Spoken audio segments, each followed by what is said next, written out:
Hi everyone, welcome to my studio.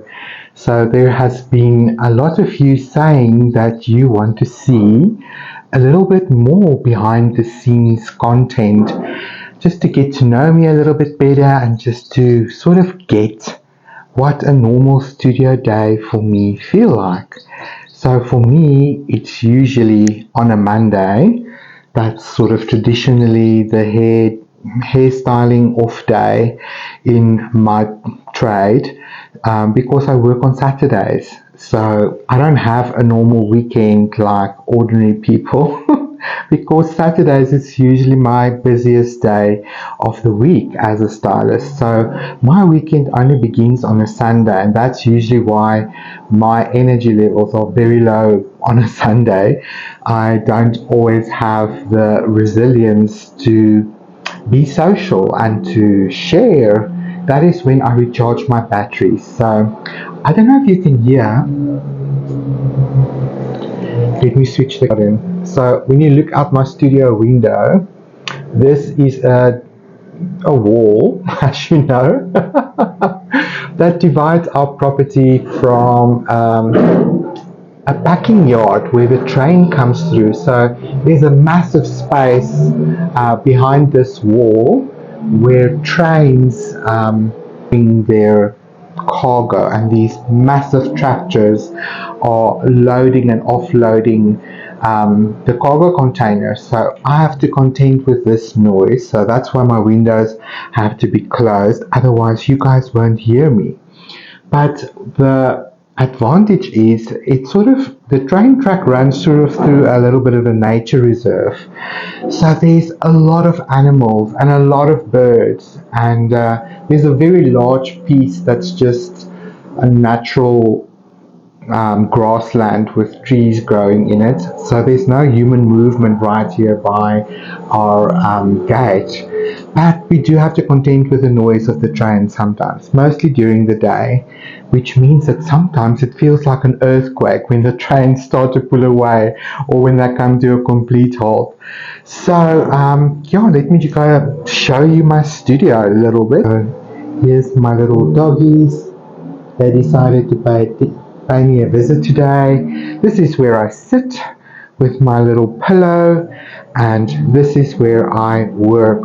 And as you can see, this is my diary that I do my hairdressing appointments in. So this is always near me because I run a hairstyling business. So that's still winning the bread and the butter. This is my table. It's actually a glass table. Let me sit down. It has a bit of storage space underneath, and I have two of these metal drawers that is full to the brim. I usually keep my watercolor and tapes in there, and then some extra paint up here. But I cover this with a plastic because, as you know, acrylic paint can sometimes become a little bit messy. So I do want to preserve the table as long as I can. And I think it looks better on camera if there's a change in color in the background. So some of you asked what's in here because you can't see on the videos. So I decided to just bring it up close. This is just a little, let's call it a shrine. It's Lord Amitabha Buddha. And there is a little Hamsa that's actually a little plug-in for my cell phone, but I tend to lose this little trinket, so don't want to lose it. It's a beautiful little Hamsa with little rhinestones in it. Then I've got an amethyst here. I've got some pretty angel wings in here. Let me try and remove them so you can see. Feathers is definitely one of my symbols, and it's a symbol of freedom and artistry for me. So there's a number of amethyst stones in here, carnelian, oh my word, I forget that one now, citrine, lace agate, and a little bit of turquoise. And this is a beautiful adventurine, oh no, this is an aquamarine actually, this is an aquamarine stone, and a little bit of rose quartz. So these are my support stones that I have on my table, and My Lord Buddha image here just helps keep me grounded and centered and stay in equanimity and remember to be of service in the world. So that is what that is. And then I have my little candle that I always burn. And I burn a candle for a lot of reasons. I think it activates a lot of creative energy, and it sort of keeps me present in the present moment most of the time, because remember, I think it was in, was it the dragonfly? No, it was the owl. I nearly set my reference material on fire. It was a hysterical moment because I was so focused on what I was painting that I didn't see I was holding the paper reference material that I print out over the flame. And the paper started to get really hot, and then I realized, oh my word, the thing is going to burst into flames. So I've learned my lesson from there. But back to the studio. So my shelf system is really, really working very well. Here's my other light that is on my desk. This is where I plug in my camera that is filming the painting side. And this is where I plug in my face camera. Now you can see this ring has seen better days. It didn't survive the move. So you know how those things go. So some of how is the shelves working for you? Well, I love my shelves. It is just, it's opened my world because now everything I need is right at hand. I don't have to go dig in boxes for it. I am going to get a few more like these, but just bigger ones for down here to just tidy this area up a little bit. And I also had to bring in some technology here because I am going to try and do a few more Zooms this year. So a little bit more about that later. And this is my library where I keep the books that I'm currently reading. You can see Whitney Freya's Rise Above. I've got, what is that? Secrets of Japan. It's my coloring book. I've got The Art of Happiness with the Dalai Lama that I'm busy reading. Man and His Symbols from Dr. Carl G. Jung. That's what I'm also busy reading. This is one of my favorite art books, Asian art. My art logbook, and then all of my oracle decks that I've got here. And please note, here is Sandra's. I use this almost every day in my life, in my studio. And then I also have a beautiful, what are they called? Unicorns, of course, a unicorn deck. And here's some of my art that is for sale that I am busy organizing in my life, and I'm looking forward to having an exhibition in May. I just finished this painting last night, actually. Tried something new, and I quite like how this turned out. What do you guys think?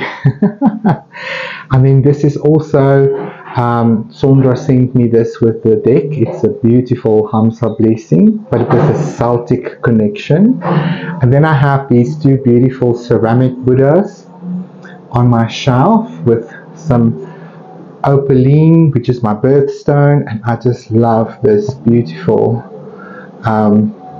aura quartz, I think this one was called. It's just so pretty. It's just like the unicorn I am. And then I just have some of my art with my art supplies all ready to roll. This is sort of canvases that I can repurpose and reuse, and some new ones. And then I've organized my paints. And as you can see, a game changer. So I just wanted to spend a little bit of time with you and just share my studio space with you guys and just bring you into my world a little bit so that you can get to know me a little bit better. So I hope you enjoy that, and if you do, drop me a comment below, tell me where you're watching from.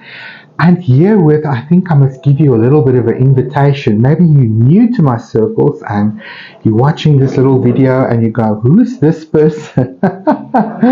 My name is Gideon, and I'm also known as Gideon's Light. I'm a creatively fit coach, and I have my own Patreon channel where I teach people how to paint, but mindfully, and to use the canvas as a means of personal growth through engaging with painting challenges, painting spirit animal guides.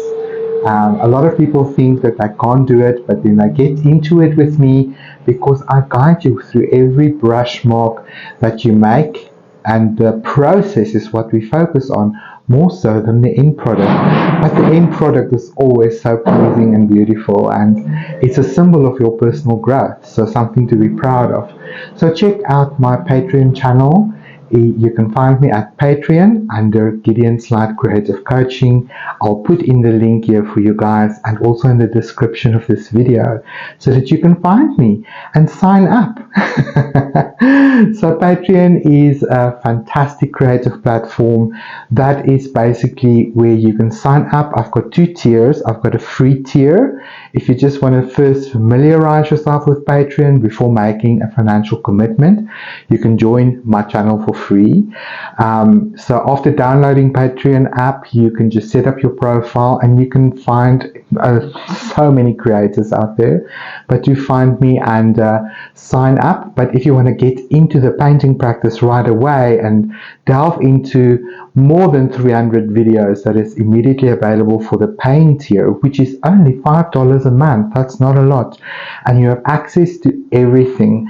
I also have a shop, and there, if you're not wanting to get into subscription but you do want to buy the class, you can buy the class on there. There's a price for every class, and if you purchase the class you will have access for life and all the new content that might be added in the future as well.